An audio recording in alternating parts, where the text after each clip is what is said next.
हम बात करने जा रहे हैं ट्रेड यूनियन एक्ट की। ट्रेड यूनियन एक्ट जो कि 1926 में पास हुआ था, किंतु ये फोर्स में आया था 1927 में। बट अभी सबसे पहले अगर हम बात करें ट्रेड यूनियन की, तो ये देखिए ये क्या होता है, ये एक वर्कर्स का संगठन होता है। आप मान लीजिए किसी फैक्ट्री का एक वर्कर्स हैं, उन्होंने एक ग्रुप बनाया, एक ऑर्गेनाइज्ड वे में ग्रुप बनाया, उसे हम ट्रेड यूनियन कहते हैं। वो ये लोग ग्रुप क्यों बनाते हैं? क्योंकि आमतौर पे जो फैक्ट्री ओनर रहते हैं ये अपने वर्कर्स को एक्सप्लॉइट करते हैं। जैसे कि मान लीजिए मार्केट में लेबर रेट चल रहे हैं 300 रुपीज़ पर डे, और कोई सपोज फैक्ट्री का ओनर उन्हें 200 रुपीज़ दे रहा है, तो जो एक वर्कर है वो मजबूर होता है, उसे जो रेट मिल रहे हैं उसको, वो अपनी वेजेस पे डिपेंडेंट है अपने सर्वाइवल के लिए।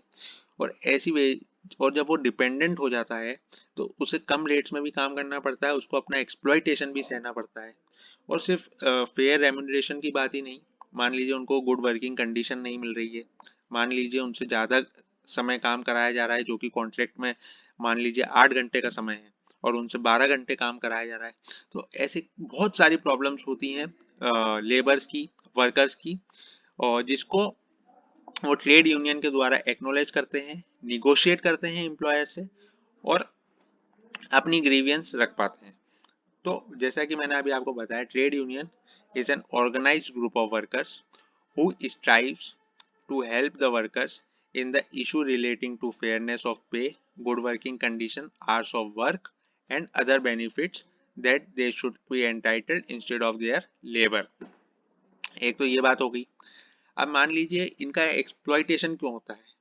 क्योंकि एक्सप्लॉइटेशन इसलिए होता है क्योंकि जो फैक्ट्री का ओनर रहता है वो अपने प्रॉफिट के बारे में सोचता है, उसका इंटरेस्ट है कि वो अपना प्रॉफिट कैसे मैक्सिमाइज करे।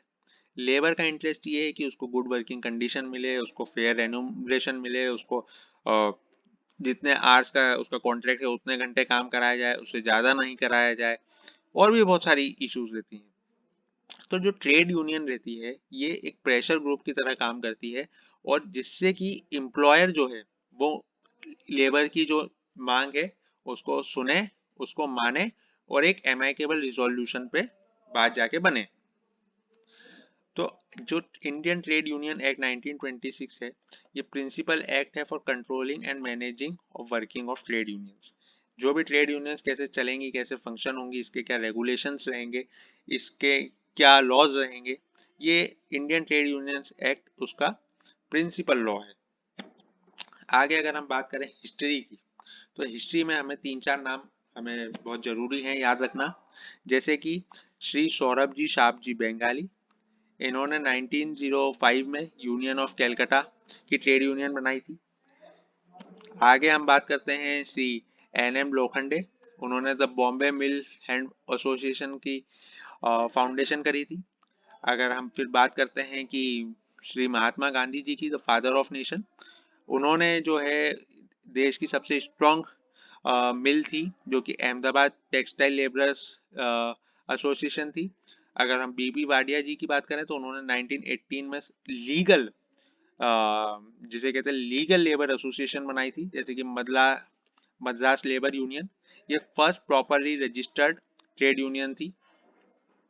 और फिर बाद में all India trade union Congress का भी गठन किया गया। और इसके बाद अगर हम बात करें, महात्मा गांधी जी जो थे वो सत्य और अहिंसा की बात करते थे, तो जो अहमदाबाद टेक्सटाइल लेबर एसोसिएशन थी उन्होंने उनके ही पाथ पे चलकर अपनी बातें मनवाई थी।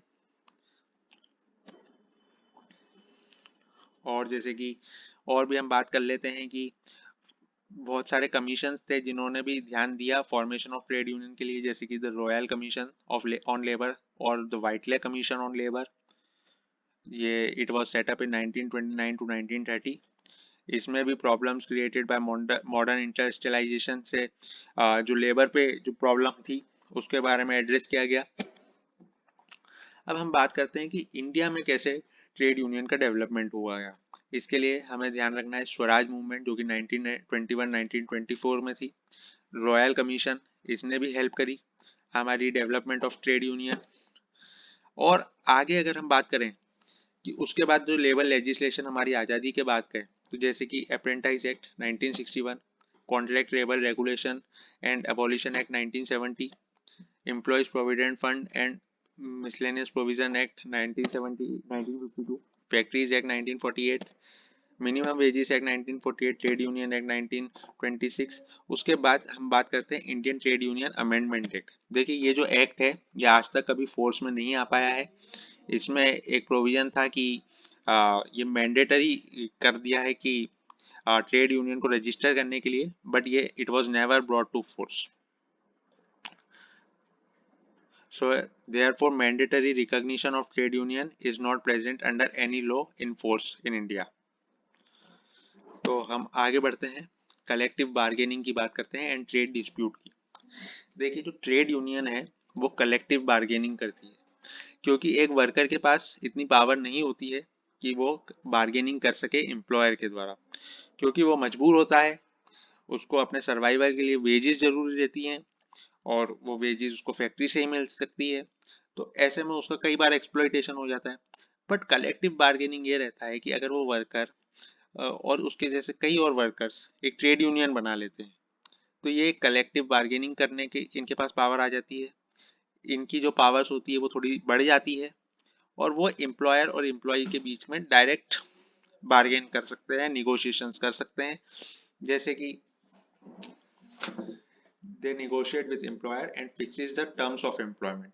अब जो भी टर्म्स ऑफ एम्प्लॉयमेंट रहेगी ये अगर ट्रेड यूनियन के द्वारा वो करेंगे तो उसका वजन ज़्यादा पड़ेगा, क्योंकि ट्रेड यूनियन एक प्रेशर ग्रुप है, ट्रेड यूनियन में काफ़ी सारे लोग हैं और ट्रेड यूनियन से एम्प्लॉयर का भी नुकसान हो सकता है। जैसे मान लीजिए अगर एक ट्रेड यूनियन है, ट्रेड यूनियन ने स्ट्राइक कर दी तो फैक्ट्री का प्रोडक्शन रुक जाएगा, उसकी मैन्युफैक्चरिंग रुक जाएगी, जिससे एम्प्लॉयर को भी लॉस होगा। तो ऐसे में जो ट्रेड यूनियन है उनकी जो बार्गेनिंग पावर है वो काफ़ी स्ट्रांग होती है।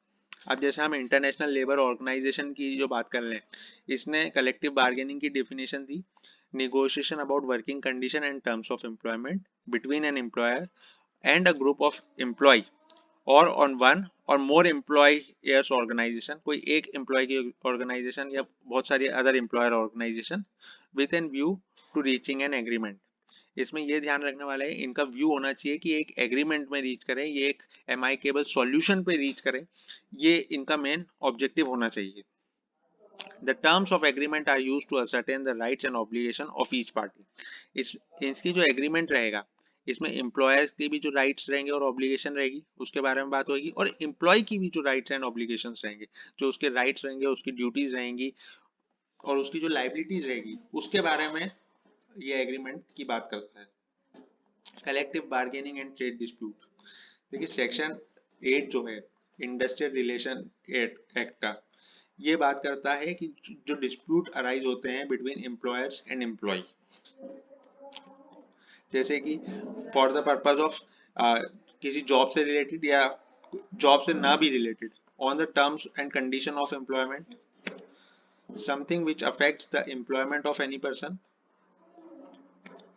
Essential conditions of collective bargaining पे अगर हम बात करते हैं, favourable political and social climate. देखिए इसमें फेवरेबल क्लाइमेट होना चाहिए, दोनों पार्टीज को अपन एक दूसरे की बात सुनने के लिए राजी होना चाहिए। ट्रेड यूनियन जो रहती है एक डेमोक्रेटिक रहती है, क्योंकि हमें right to speech as a fundamental right दिया गया है और इसका डायरेक्ट कॉन्सिक्वेंस ये है कि trade union should be recognised by employers. Problem solving attitude, इनका प्रॉब्लम सॉल्विंग एटीट्यूड रहना चाहिए, दोनों को एक एमाइकेबल सॉल्यूशन पे आना चाहिए और ये डायलॉग कंटिन्यूस रहना चाहिए। ट्रेड यूनियंस को एम्प्लॉयर्स को ना केवल रिकॉग्नाइज करना चाहिए बट उनकी जो समस्या है उनसे बार बार बातें करते रहना चाहिए। ट्रेड यूनियंस को भी एम्प्लॉयर से बात करते रहना चाहिए, एक दूसरे की प्रॉब्लम्स को ध्यान में रख के एक सॉल्यूशन पे आना चाहिए। ये कलेक्टिव बार्गेनिंग का रहता है। पर्पस ऑफ कलेक्टिव बार्गेनिंग, जैसा कि मैंने आपको पर्पस बता चुका हूँ, वॉइस देयर कंप्लेंट्स, वर्कर्स की जो कंप्लेंट्स है उसको वॉइस करना एंड उनकी ग्रीवियंस को वॉइस करना regarding their working conditions,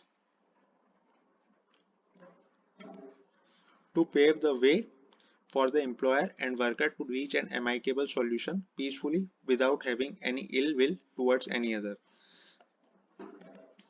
To sort out the dispute and conflict between the employer and worker. To prevent any dispute is likely to take place in the future by mutual agreeing or contract. To foster the peaceful and stable relationship between the workers and the organization.